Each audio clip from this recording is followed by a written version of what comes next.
Jelasin dong tentang pengisian kebutuhan, apakah memang ada optimalisasi juga tahun ini? Nah ya, pertanyaannya menarik. Jadi terkait dengan optimalisasi, ini karena terjadi juga pada tahun sebelumnya ya, pada P3K 2022 kemarin. Banyak dari P3K teknis yang nggak lolos nilai ambang batas, jadi diadakanlah optimalisasi. Nah untuk P3K tahun 2023 ini, nakes dan teknis juga mendapatkan optimalisasi dengan rincian pengisian kebutuhan. Nah kayak gini, untuk formasi khusus, nah ini didahulukan secara berurutan, ini XTHK2 dulu, baru tenaga non-ASN. Aku kasih contoh kayak gini, misal teman-teman ini punya nilai yang sama dalam satu kuota formasi, misal XTHK2 nilainya 400, sedangkan non-ASN-nya nilainya 400 juga, sementara kuotanya hanya satu orang.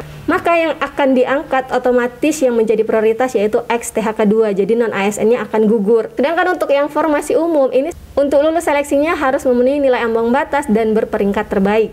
Terkait dengan optimalisasi pengisian kebutuhan, nah ini jika masih terdapat nih kebutuhan yang tidak terpenuhi pada instansi daerah, kebutuhan ini dapat diisi dari pelamar dari jenis, formasi jabatan, dan kualifikasi yang sama, tapi unit penempatannya berbeda.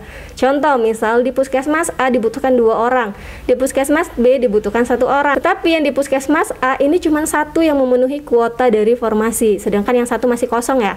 Nah kalau yang kosong ini bisa diambil dari penempatan yang berbeda, misalnya di Puskesmas B itu ada nilai terbaik, nah itu dia akan dipindahkan dengan syarat harus jenis formasi jabatan dan kualifikasi pendidikannya itu sama. Itu adalah optimalisasi untuk pengisian kebutuhannya. Kalau misalnya ternyata kebutuhan yang tidak terpenuhi pada instansi pusat, ini pengisian kebutuhannya hanya diberlakukan pada instansi yang melakukan pengelompokan. Dan untuk yang formasi umum yang belum terpenuhi setelah pengisian kebutuhan instansi daerah dan pusat dilakukan, maka kebutuhan ini diisi oleh peserta pada formasi khusus yang memenuhi nilai ambang batas dan berperingkat terbaik.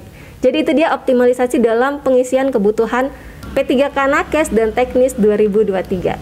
Buat teman-teman yang mau order buku P3K ada di TikTok Shop Kartika Satya dan Shopee Idola CPNS. Sedangkan bimbel P3K Perawat Batch Oktober dan latihan soal tryout ada di idolap3k.com. Di sana formasinya sudah lumayan lengkap dan format penilaiannya sudah sesuai dengan P3K.